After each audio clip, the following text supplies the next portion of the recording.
Hi everyone, it's Darlene. Welcome back for another card video.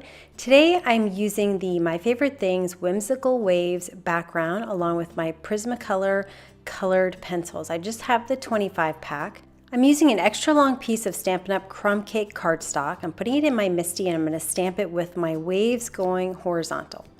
So I'm going to get it on my lid and I'm going to ink it up with some Versamark ink.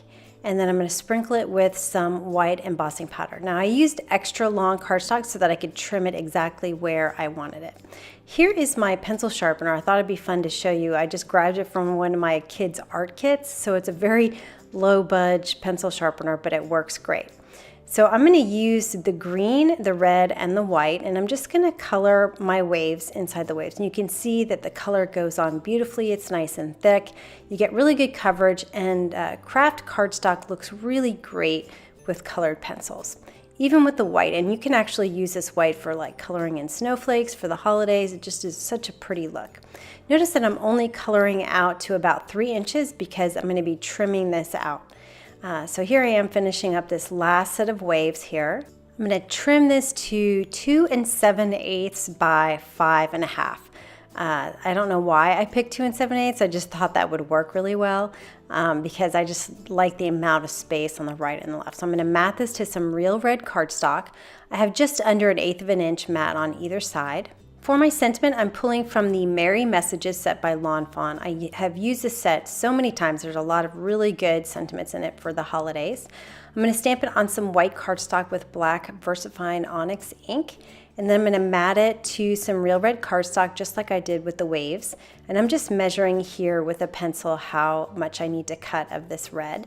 And I have it matted on the top, the left, and the bottom. And then on the right, I'm just going to cut it flush and it's going to come out from the very edge of the card.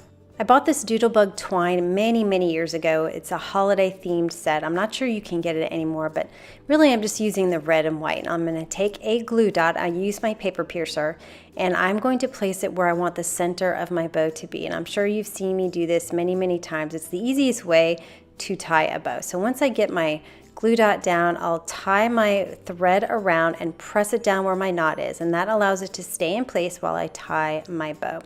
So I'm going to go ahead and loop this around, create the bow, and I played with it for a couple of minutes, just kind of getting all the tails exactly the way I wanted it, and then I just trimmed off the edges. So that's it for my card elements. All that's left is to put my card together. So I'll put some tape runner on the back of my wave panel and adhere it off center toward the left.